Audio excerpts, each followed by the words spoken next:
Good morning, everyone. It's FPC Radio Live. It's Friday, September the 9th, 2022, and game one of 200 and... Oh, God, I should have done the math before I did this, but 270-odd games is in the books. And, John, let's jump right into it because it was entertaining for a bit. I mean, the first half was close, but obviously the Bills ran away with it last night. Josh Allen, 3 touchdowns. He looked good out there. The Rams, however, did not. So I guess your knee-jerk reaction, are you concerned about the Rams? Was this an alarming opening night for the defending Super Bowl champions?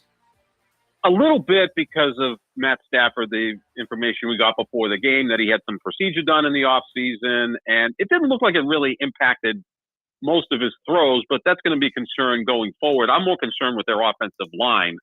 Buffalo had 7 sacks against Matt Stafford, and not once did they blitz the entire night. They were sending 4 fewer rushers, and they just got to him endlessly. And look, Von Miller, I know we talk about Aaron Donald and T.J. Watt. They each have had 3 NFL Defensive Player of the Year awards. This guy takes a backseat to no one, and talk about someone who's huge in big games.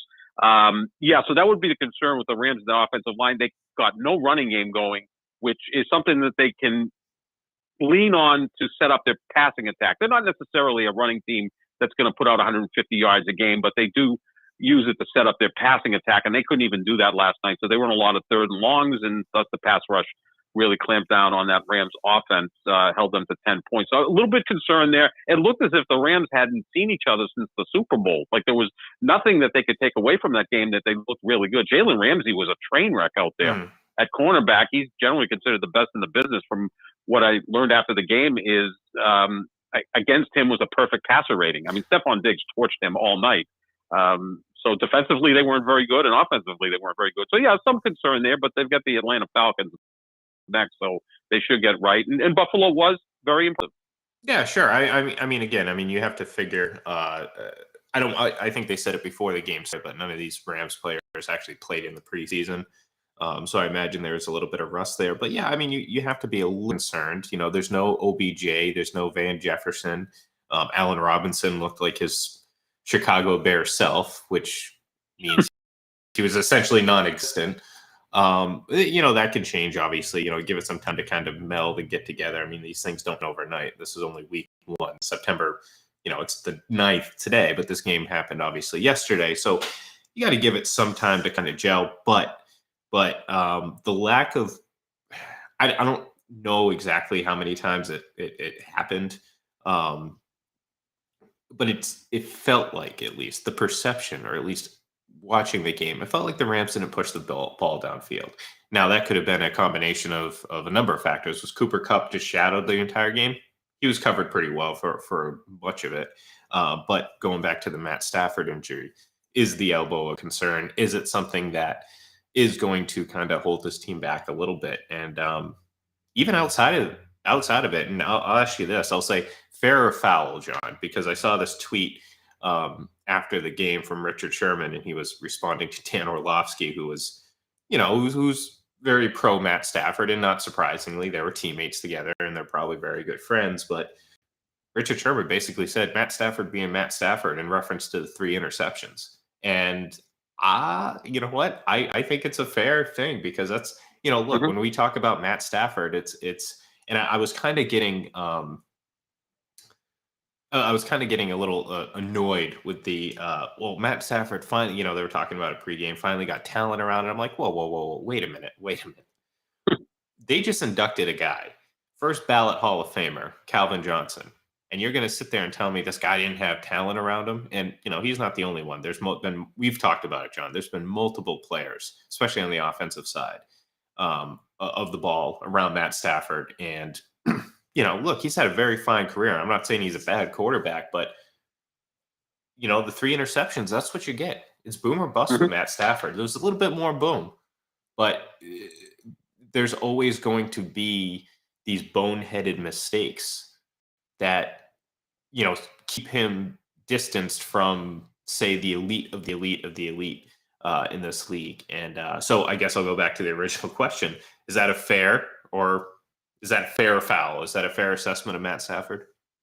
Fair, and good for Richard Sherman, because now he's an analyst, and good for him being truthful. And I think Richard Sherman's going to be outstanding at this, right? I mean, he could be like a Barkley or Shaq, a great player who's not afraid to speak his mind. And we've always liked Richard Sherman. I really do. I think he's a breath of fresh air. It's fair. I mean, he led the league in interceptions last year. He throws a ton of pick sixes. I mean, it's a very common occurrence. And look, and through the playoffs, the last two games, he won 20-17 and 23-20. It's not like he won shootouts. The Rams won that Super Bowl and the NFC Championship game 2 weeks before that because of their defense. I mean, Aaron Donald was a beast in both of those games. Cooper Kupp ended up being the MVP of the Super Bowl. I would have given it to either Von Miller or Aaron Donald because I think their pass rush was the difference in that game. But yeah, I mean, I've said it a million times. We both agree that there's four quarterbacks that have kind of established themselves as the four best. And then I would put Stafford in the next group. But I still think in that next group that I would take Justin Herbert and Joe Burrow over Matt Stafford. And, you know, is he much better if he's better at all than Lamar Jackson and Dak Wilson? I don't think so. And I'll throw Deshaun Watson in there. And I know it's probably verboten to speak about him, but, you know, the guy is an excellent quarterback. But Stafford's not in the same class as the guy who was playing last night, Josh Allen, nor Patrick Mahomes. And, of course, Brady and Rodgers, we both agree, is still kind of in their own class because of their brain. But yeah, no, I think that's fair criticism from Richard Sherman, and good for Sherman for doing that. You know, Rodney Harrison does that, and I think he's a star on NBC, and I think Sherman's going to be very similar doing Amazon Prime games. Well, he kind of called out Orlovsky's, you know, homerism, I guess you want to call it. Exactly. Yep. And look, I understand. I get it. They're friends. You know, there's always going to be bias. There's no one in this business, in this world, that is going to be completely unbiased towards one of these subjects. It is what it is. So I'm not faulting Orlovsky necessarily. You know, I've had issues with other things that he said before, and I am kind of glad in that sense, you know, that's being called out. But you know, no one's saying Matt Stafford's a bad quarterback and that he didn't deserve to win last year. I think we've we've talked about the difference between what the Bucs were heading into 2020 and what they needed, and versus what the Rams needed, based on obviously the team they had and having had a recent success and having gone to the Super Bowl with a different quarterback. They needed a really good season from a really good quarterback, and that's what Matt Stafford was. And, you know, like you said, despite sharing the lead in interceptions the entire season, they were still able to make it work. Now, can you do that in back-to-back seasons where, say, your quarterback leads the league in interceptions and you still probably not?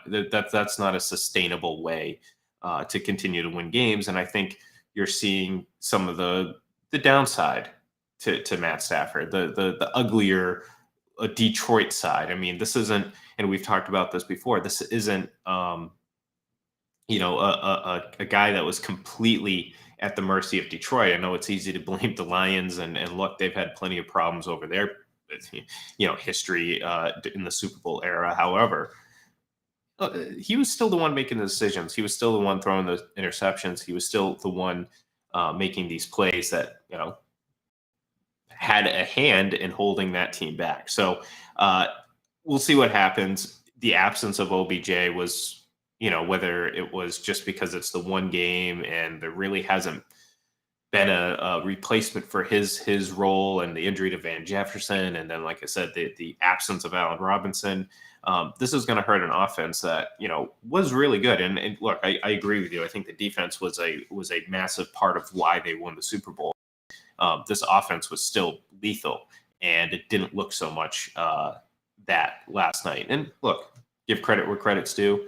Buffalo, you can argue, could potentially have the best defense in the league. And if Von Miller, and I'm not saying that this is going to happen the entire season, but if Von Miller plays the way he did last night, then this season is definitely going to be worth the money they gave him, at least for this year. We'll see what happens in subsequent seasons, but he did look really good last night. What a player. I mean, seriously, like I said earlier, you know, TJ Watt and Aaron Donald get more ink than him. But really, as far as a big game player, I mean, look, he was the Super Bowl MVP against Carolina. You can make a case he could have been the Super Bowl MVP in last year's win over Cincinnati. Remember what he did in the 2013 and 2015 AFC Championship games against the Patriots of all teams, right? I mean, this is a guy who stepped up against the gold standard, right? I mean, he was possibly the best player on the field in both of those games. Marvelous player. Easy guy to root for, too. I mean, look, every player's had some sort of things happen off field, but he's a really charitable guy and a guy who he's a winner, right? It just seems like where he goes, he wins, and he's gone into good situations. It's amazing to think that, and they brought this up on the broadcast, and, he says it's one of his reasons why. I happen to think it's the 6 years and all that guaranteed money he got, but that's just me being cynical. But he said one of the reasons that he wanted to go to Buffalo, or he made the decision, was that he wanted to be the first player to win three Super Bowls with three different teams. And I'm starting to think, I'm actually kind of surprised that didn't happen. I mean, it's not like we talk about it all the time, and obviously Tom Brady's only with two teams, so we know that it hasn't happened before. Give him time. Yeah, give him time. He goes to what, he's going to win with Miami next year?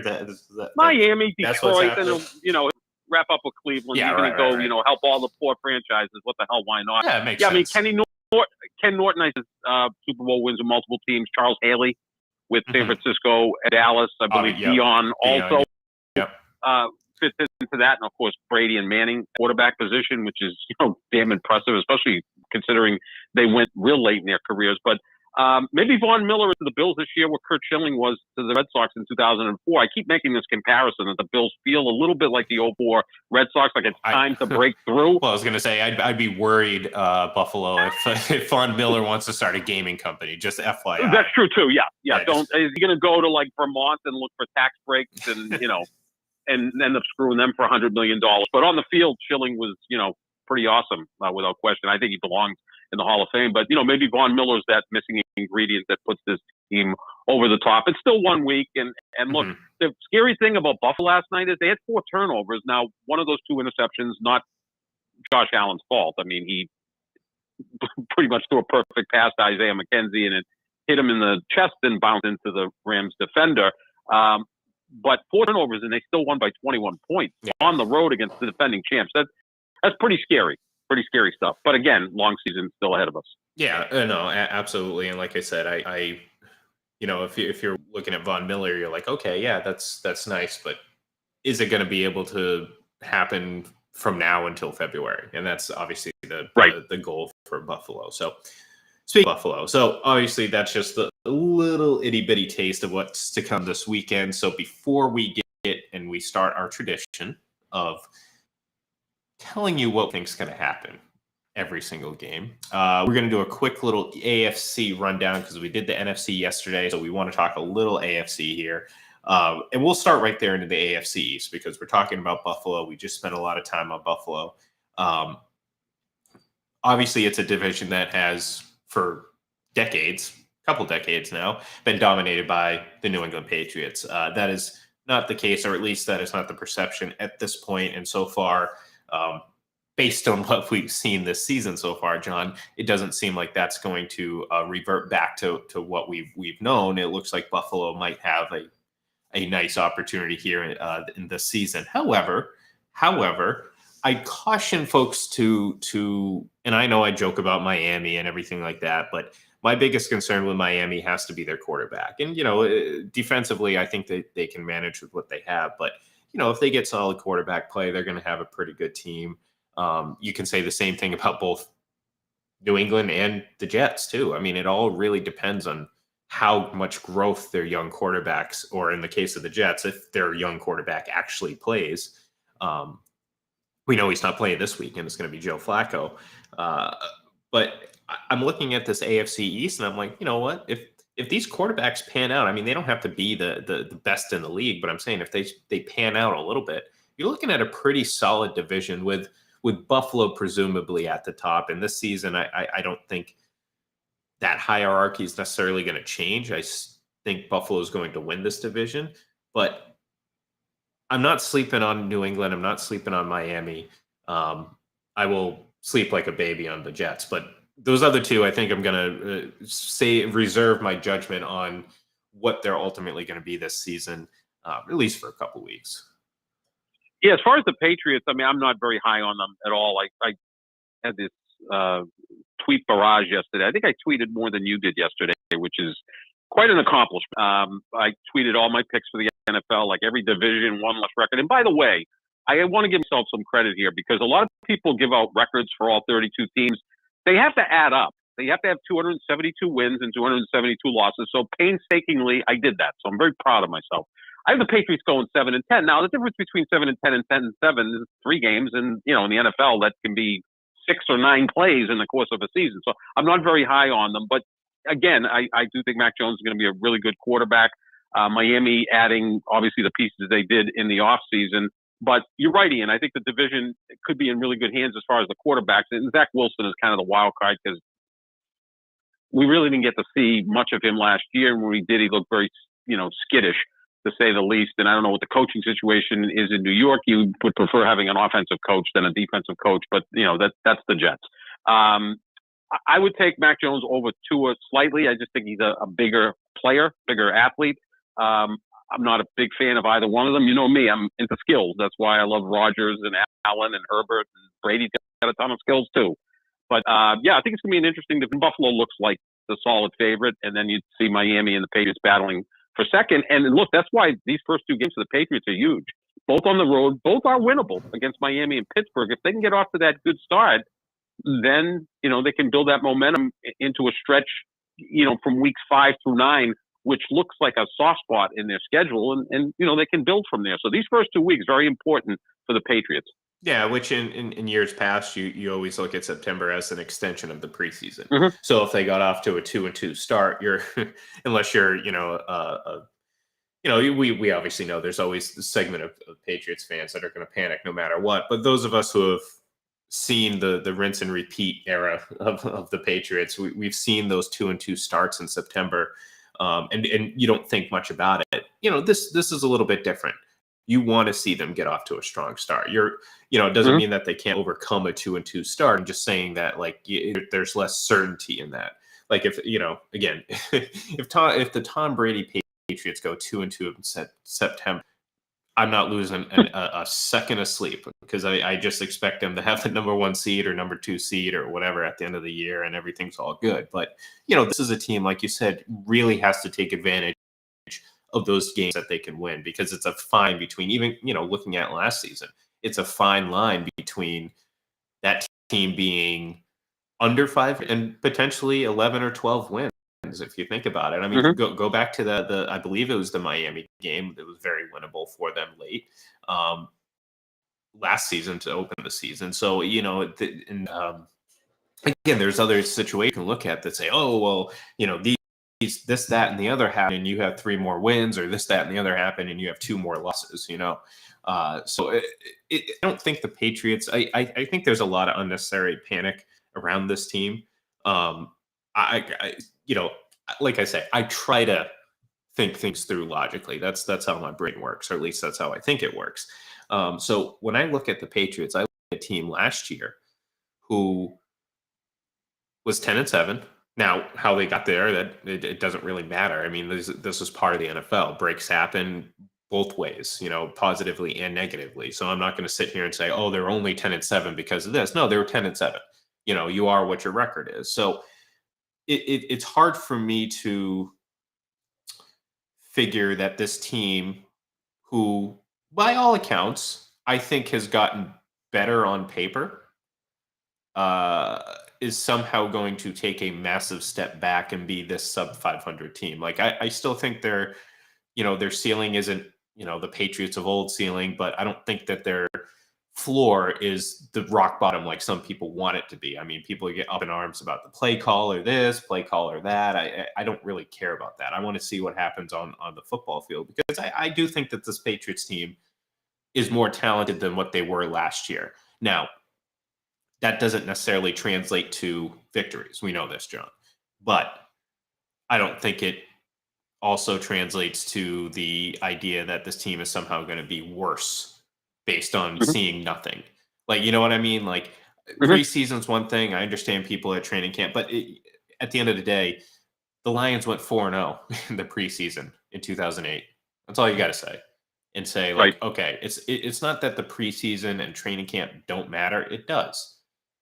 But when it comes to trying to put together how good a team is in totality, it's pointless because you're not learning anything in that sense. You're micromanaging in preseason. You're learning about smaller parts of your team, things that work. And like anyone who thinks that the Patriots or any team for that matter put any sort of complicated scheming in front of people during the preseason doesn't know what happens in football, because teams don't do that.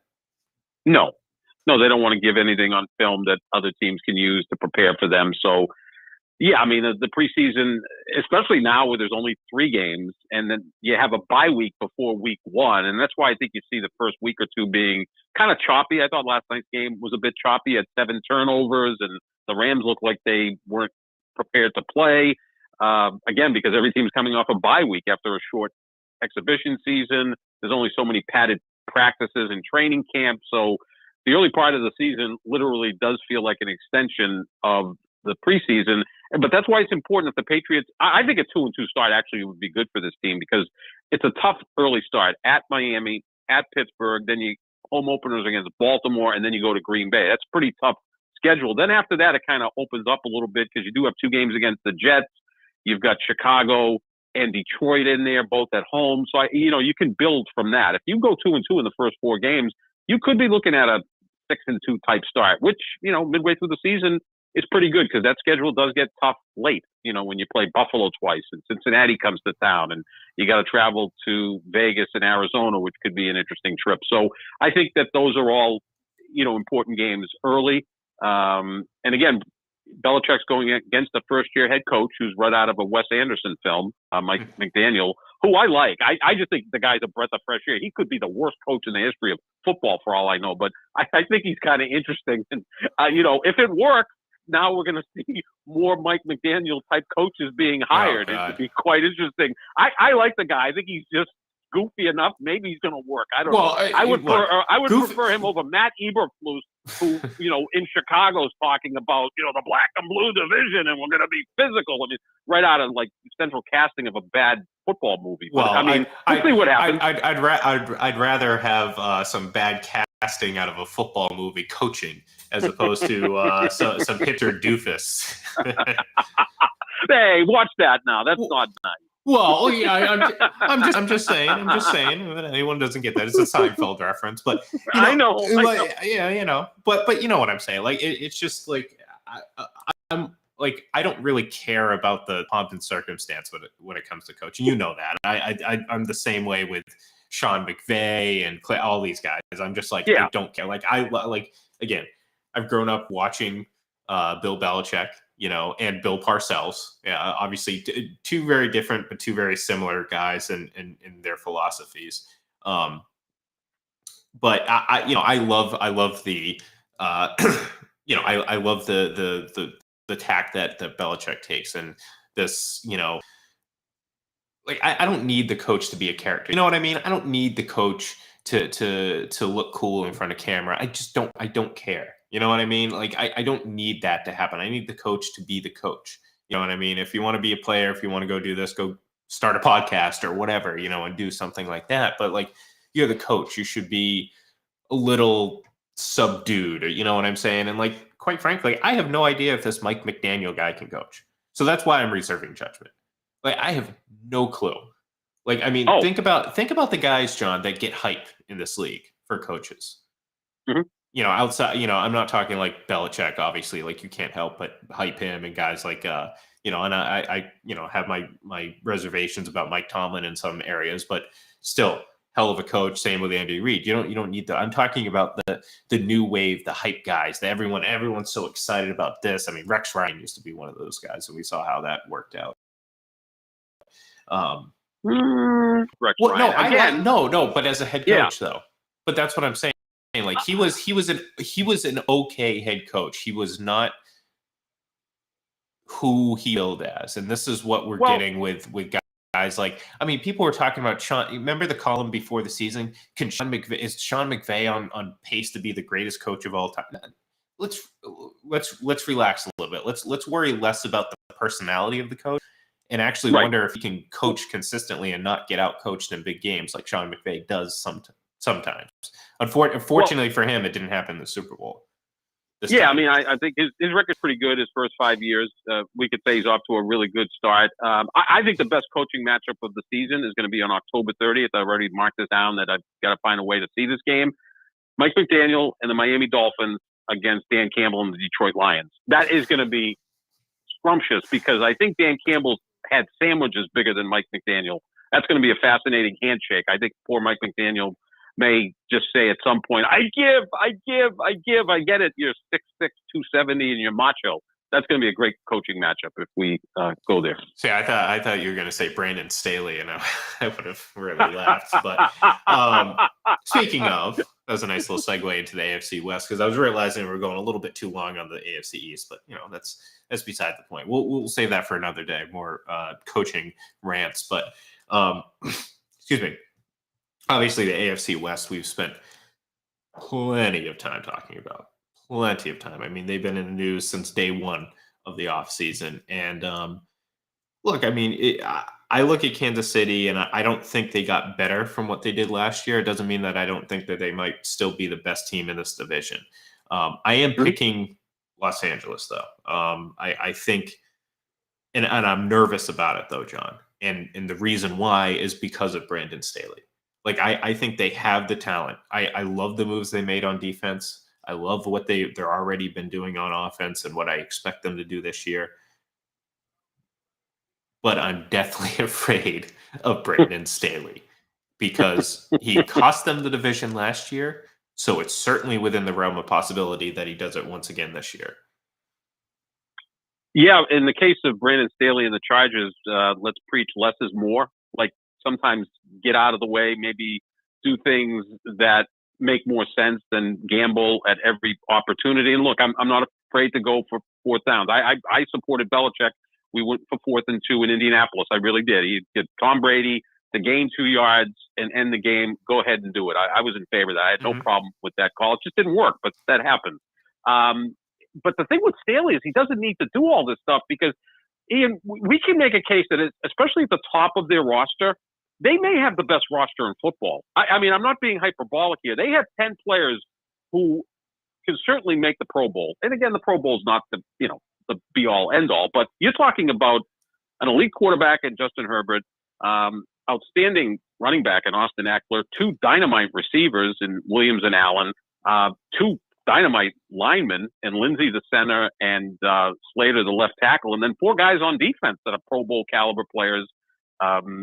Joey Bosa, Khalil Mack, J.C. Jackson, and Derwin James. I mean, I just named 10 players who are all Pro Bowl caliber players. They've got talent up and down that roster. I can name another team that has 10 players at that level. So maybe Brandon Staley should just concentrate on making sure the defense is good. Let Mike Lombardi, grandson of Vince, so I always root for him, run the offense. And look, Justin Herbert, we're both huge fans of. I mean, we saw Josh Allen last night. Justin Herbert takes a backseat to none of these guys. So, yeah, let them play. And maybe a case of Brandon Staley might be better off getting the hell out of the way. Yeah, and look, I mean, again, it kind of falls right in line with my my philosophy with coaches. Just don't be a character. Yep. You don't need to be a character. Don't insert yourself into just do what you're supposed to do, and that's coach and put your players in the best position to win. And I don't think he did that last year. So if he does it this year, then I think for some reason, almost called him San Diego. I don't know what I got the Superchargers. I always will. They're like the 8th most popular football team in Los Angeles. Greatest theme song of all time, by the way. Just it is good. If anyone ever wonders what it is, San Diego Superchargers. It is. No, so yeah, I mean, like, look, I like the Chargers a lot. I think Justin Herbert, I think it has an outside chance to have like an MVP type season. It's like, all the things are there. Everyone's obviously focusing on Josh Allen and deservedly so. He's the guy that's just ready to bloom, all that stuff. Herbert has everything around him. He has a good team. So you would assume that their record's going to be good. He has the talent around him and he can put up numbers. So those are need to be considered a MVP quarterback. So I like I said, I'm going into the season picking the Chargers to win the division. I do think you're going to get at least 2 playoff teams. I'm not as big on Denver as some because, I'm not again, not as big on Russell Wilson. I mean, you can find a pattern. The pattern's there. If I like the quarterback, I think the team's going to be good. It's pretty easy. But you know what? It's a tried and true theory, man. If you have a really good quarterback, guess what? Odds are your team's going to be pretty good. So, well, you only like 1.5 quarterbacks in the whole. No, I like more than 1.5. Come on now. Well, there's Brady and about half of Rodgers and maybe half of Herbert. I'll give you that. That's who you like. No, I believe. Well, here's my problem. Always kind of the root of my issues always comes back to how I personally. I think it's funny, like the folks out there that are up in arms about the treatment of Patrick Mahomes, and I kind of mocked it a little bit yesterday. It's like these are the same people who in 2018 were trying to tell us in week 12 that Patrick Mahomes was on pace to be the GOAT. He was already the best quarterback in the league. And now they're like, oh my God, how can you disrespect Patrick Mahomes like this? Because I'm like, oh God, the irony. The irony, John, is if I had an iron right You're now, right. You're right. Well, yeah, you don't want an iron. Well, no, the real George's, modeling career for his hands, the iron. His hands, but the hands. The hands. They were beautiful hands. I have beautiful feet. I could probably be a foot model, but that's a different story. No wonder you're a fan of Rex Ryan. I'm a big Rex Ryan, absolutely, without question. That's my guy. But I think when you look at all of this, that division is going to be interesting. I think the Raiders take a step back. I wrote a column on overs and unders, and I've got under 8.5 Raiders because they won 4 overtime games last year, and they were actually outscored by 65 points a year ago, and they're in a tough division, so I could see them scaling back. I think Denver will be better with Russell Wilson. I agree. Stability for the Raiders is huge because let's not forget that they did that in the face of all the things that have had between Henry Ruggs and obviously the John Gruden stuff. So. Paisan Rich Bisaccia filled in nicely as the head coach, who is now in charge of Green Bay special teams. Oh, the next person to take the blame for Rodgers' failures. Yes. your Paisan. Is that what's going to finally get you to turn on Rodgers? Is when your fellow Paisan takes the blame for them getting knocked out of the playoffs? If they could just handle an onside kick and get a punt off, then I'll be fine with that. If only. If only. If only. All right. So we real quick 2 more divisions before we jump into making our picks for the weekend because I'm eager to redeem myself. I did pick the Rams last night. So the AFC South, weird division. I think the Titans. Look, I mean, they're only going to go as far as Ryan Tannehill can take them, and I don't think they can take him. He can take him that far. I mean, Derrick Henry's nice, but first of all, is he going to stay healthy? And second, how much longer is he going to be able to dominate? Like, forget about Frank Gore for a minute, okay? Forget about him. How often or how long do these running backs stay dominant in this league? And playing with borrowed time. Yeah. I mean, is that out of line? Am I just projecting too much? Because, it's not like we've seen. And here's the thing: I take issue with people saying oh, well, excuse me, Brady's 45, he's going to do this. Well, we haven't seen any decline, so I'm throwing age aside, but I'm running backs are just it's a different breed. It's a different element for them to deal with, and I just feel like with Derrick Henry, at any moment, I feel like this could be, he's just going to be just a guy. He's still going to be really good, but he's just going to be just a guy. And if you can't elevate your team with him being by far this elite running back, how are you going to do it with him just being a lesser version of himself? So I look at this Titans team and I'm like, I have no earthly idea what they're going to do this season. Not a clue. They look on the seed a year ago, kind of a soft number 1 seed that's not going to make the playoffs this year. In fact, I think when you look at these divisions, you may have teams that didn't even make the playoffs last year win their respective division. And I think that's going to be the case with the Colts. Look, Matt Ryan is better than Carson Wentz. He's not a lot better, but he's better. I think he'll make better judgments. I like that defense in Indianapolis. It's very fast. It's built for today's modern football. Offensive line is really good. And Jonathan Taylor is the running back now that's in his prime that should be, dominant for several years to come. And to your point with Derrick Henry, I mean, he reminds me so much. And again, you'd be comparing everybody to someone else. but he reminds me so much of Earl Campbell. And Campbell was one of the greatest running backs I ever saw, but he had about a 5-6 year prime, which is all you can ask for from a running back who literally gets involved in 300 car crashes a year. And that's, obviously Derrick Henry, who's just a massive guy. I mean, and a special player, but yeah, I mean, how long can he last, with 300 plus touches and the way he runs? It's a big question mark for Tennessee, and I don't really trust him. He had opportunities to win that game last year, and he made quarterback in the postseason last year. But really, I mean, you can make a case for that. He had 3 interceptions. Like his first pass was an interception, his last pass was an interception, and his first pass of the second half was an interception. Other than that, he was really good in that game against Cincinnati. Other than that, how was the play, Mrs. Yeah. Well, no, look, I mean, what do you? I mean, but that's the thing. We've known who Ryan Tannehill is for a long time. This is who he is. I mean, he has these moments where it's like you sit there and you're like, wow, he looks like this elite quarterback. But it's kind of like the Kirk Cousins thing. Like they're empty. They're almost like empty numbers. And I'm not saying they're completely meaningless, but at a certain point, it just doesn't add up. You know what I'm saying? Like when you see, his now his numbers weren't terribly great last year, but he's had a couple of seasons with really good numbers, and you're like, how does that not translate to more? And then you're like, I just don't get it. But that's the complexity of the quarterback position, and it's not necessarily about the help around him, because Tennessee's had some good teams, and as we've argued before, Minnesota has as well. So I'm not sure why my camera is super blurry, but I apologize, folks. It'll probably work itself out, but. I am intrigued to see what Jacksonville's going to do. I mean, I'll be interested to see what Trevor Lawrence does in year 2. Travis Etienne, obviously, hopefully not being injured. So that'll be interesting to see. But, this AFC South division is just kind of meh. I mean, the Texans could end up being the best team in this division, John. That's not like, that's not like outrageous to say. I know it sounds outrageous, but it really isn't that outrageous to say. So, it's probably the weakest division in football that they really don't have a Super Bowl contender.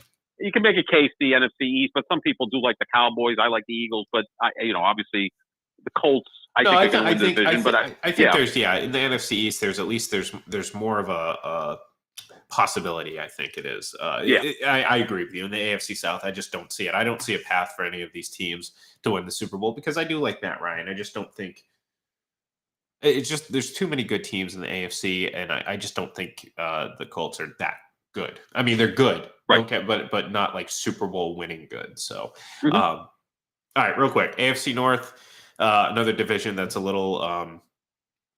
It really comes down to Lamar Jackson, right? Like if Lamar Jackson is okay this season, then I'm pretty sure it's the Bengals division to lose. If Lamar Jackson is really good in this contract year, then you're talking about a division that could come down to the wire, and I think it's going to be interesting to see, because I do like Lamar Jackson. I do like his game. I do like when he's on the top of his game.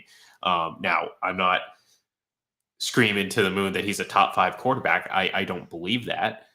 But that doesn't mean I don't think he's also a really good quarterback. So, but if he has a really good season, if this Baltimore team has a really good season, then I look at Pittsburgh right now. I just don't think that they're ready. I don't really know who Pickett is in terms of how he's going to play. Is Trubisky, obviously he's getting the start. So they could start 0-4, and that could be it for them for this season, or they could surprisingly jump out to a nice start, and then all of a sudden you're like, well, maybe Mitch Trubisky was just needed some time. Maybe those 8 college starts or whatever it was before he got drafted was just not enough to get him going. So, excuse me. Ultimately, I am going to give the Bengals the nod and say they're going to end up winning this division, but I think it's going to come down to the wire between them and Baltimore. Yeah, I do too. I like Baltimore. Again, it's kind of the reverse of the Raiders. They went 8-9, but they lost so many close games. Continually, they would go for 2 in the win and would lose. So, those close games have a way of turning around the next year. And of course, once Lamar Jackson got injured and missed games, they were a shell of themselves. They had more injuries than any other team of football last year. I think they bounced back and win it, but it's going to be interesting to see those matchups with Lamar Jackson and Joe Burrow. I think those are going to be really fun. Pittsburgh's defense is still pretty darn good. They got some weapons on offense, and Cleveland, they're in a position where they're not going to have their quarterback for the first 11 games, but it doesn't really behoove them to tank because they don't own their own first-round picks for the next several years. So I think it's going to come down to the Bengals and Ravens. I'll pick the Ravens in the division. Yeah, and like, look, I mean, I was swaying back and forth, but I'll go with the team. Like I said, that was just obviously just in the Super Bowl, so I'll give them a and your younger brother. You've got to support your course. younger brother. I get it. No, I don't know. I keep thinking we're about the same age, and I'm like, nope, we are not. We are not. So, all right, we got about 10 minutes left. So let's jump into these picks. Yesterday, obviously, I picked the Rams, and he picked Buffalo. So he was right on day one. But now I'm he because I picked the winner. That's right. Okay. All right. Well, don't worry. This victory lap is going to last very, very shortly because I'm going to overtake you here, and then so on and so forth will go over. So real quick, because like I said, we kind of, we're a little rusty trying to get back into the timing of all this, but. We'll start right at top. New Orleans at Atlanta. We just talked about the NFC or AFC South. This is the NFC South. New Orleans getting a lot of hype. I'll take the Saints because I'm not buying into the Jameis Winston as the guy that we saw for 7 weeks last year. But I do like New Orleans better than the Falcons. I just don't see the Falcons as having any sort of redeeming qualities at this point. So give me the Saints. Total tear down and rebuild for Atlanta. Yeah, give me the Saints in this matchup. And I think they're going to qualify for the playoffs, but I don't think they'll touch Tampa in that division. Saints to win outright. And we're picking strictly outright, right? Yeah, correct. Okay. Correct. So, yeah, New Orleans.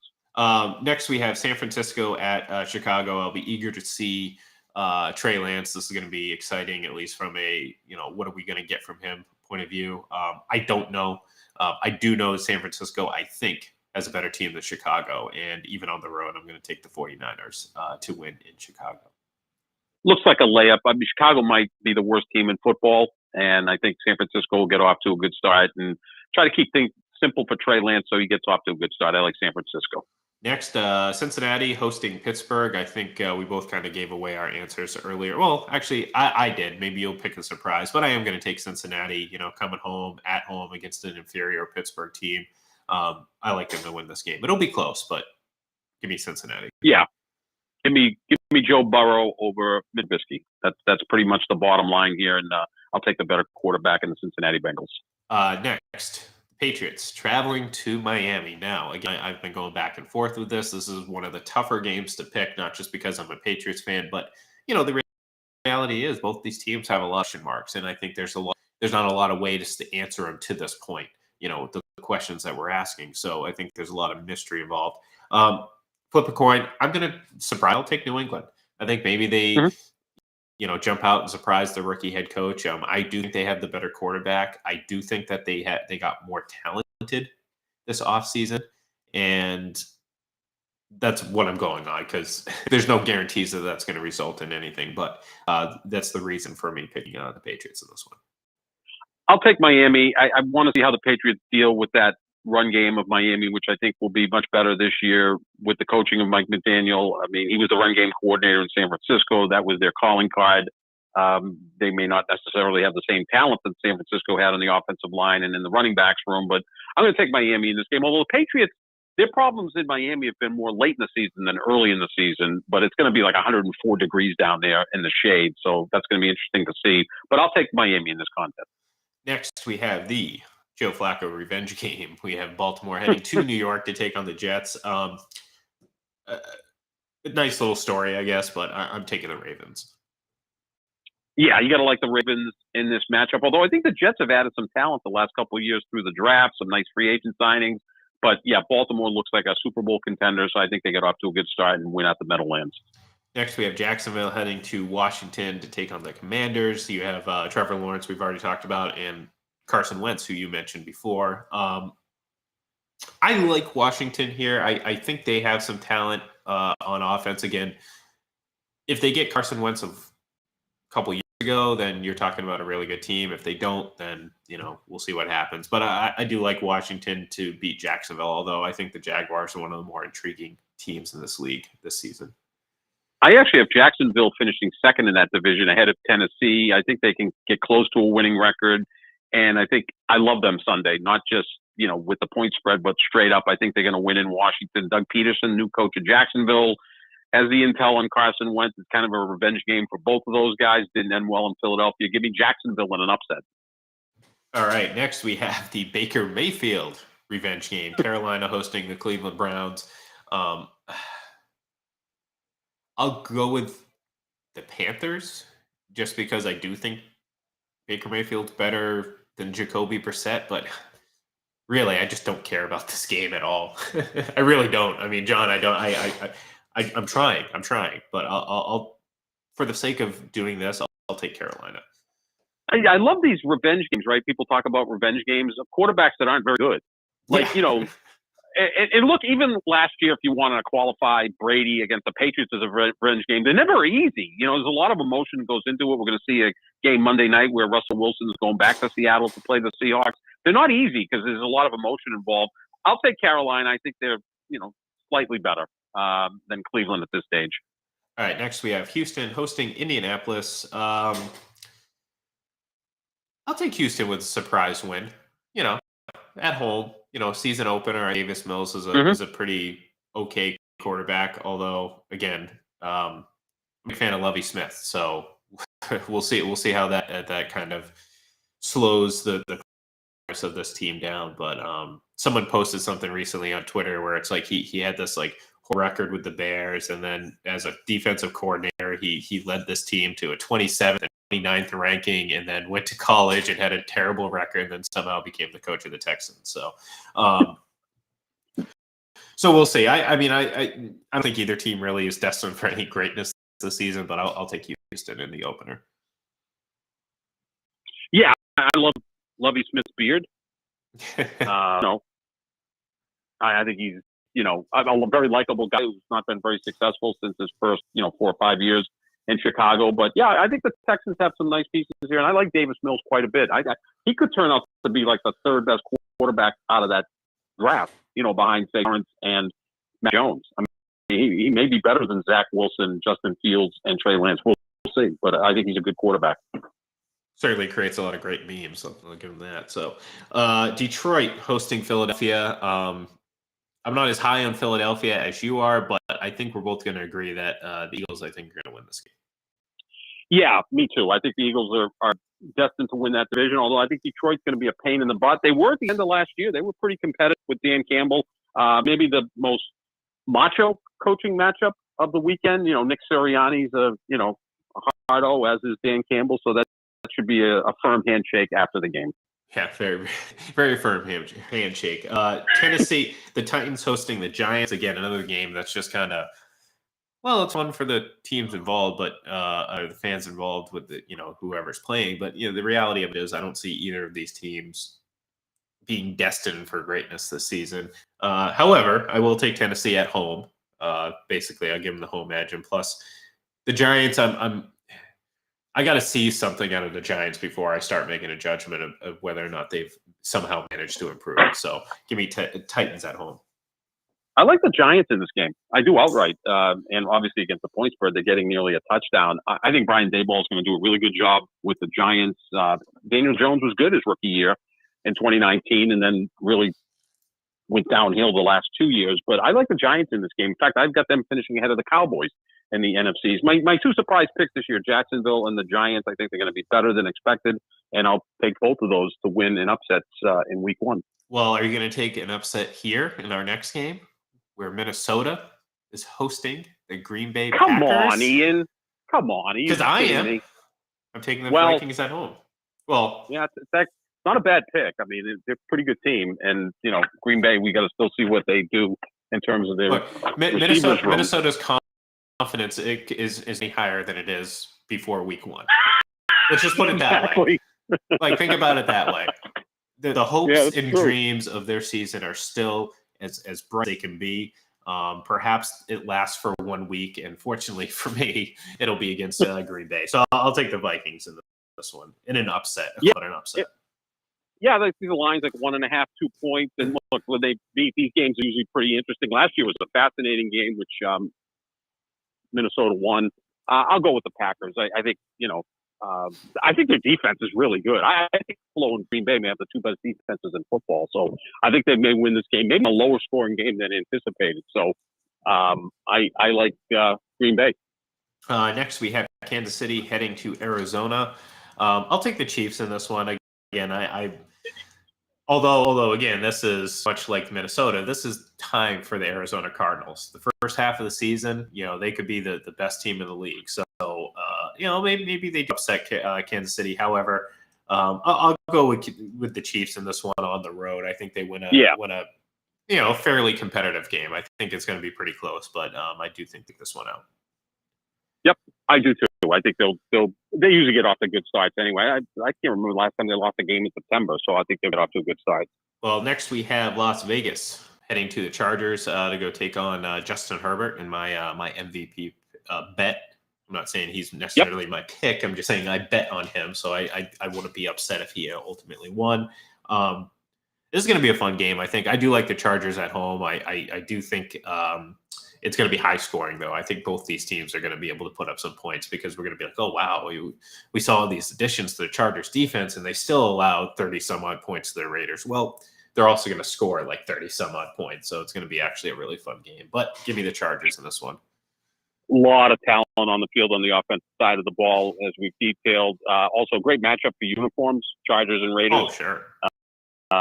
But again, the Raiders are going to control the crowd because, look, again, the Chargers are probably the 8th most popular team in LA. And I do really believe that the Raiders are still the most popular team in LA, believe it or not. Well, if they played this song, if the Chargers, that is, they'd be even more popular. I'm just saying. So, yes. So anyways, last but not least, and we'll save our Monday night talk for Monday. Tampa Bay, Tom Brady starting year 23. Did you see that great intro by one Mr. Michael Jordan yesterday? Oh my Lord, that was great. That was awesome. Oh, brilliant. Love it. Excuse me. 23 seasons. That's absurd to think about. But anyways, it really is.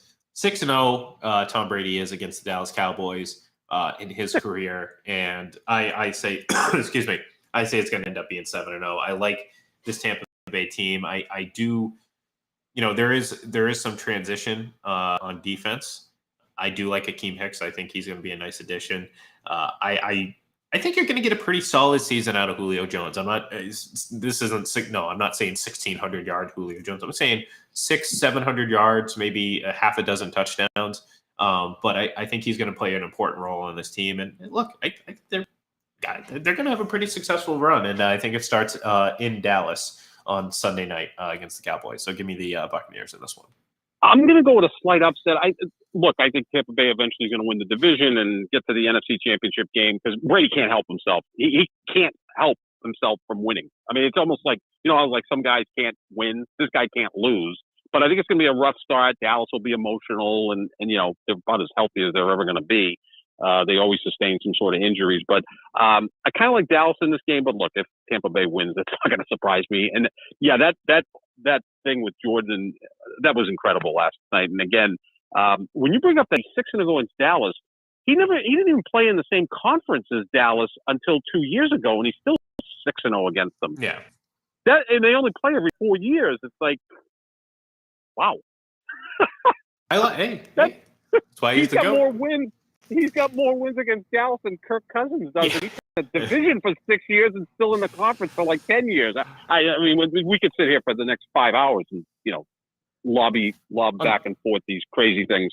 Unfortunately, we aren't going to do that. We're actually going to say goodbye at the moment. So, no, thank you everyone for tuning in, and hopefully by Monday it won't sound so cavernous inside my studio here. So hopefully the echo wasn't too bad for everyone out there, but it should be good to go come Monday. And of course, tune in then because we're going to break down everything we've seen so far up to that point.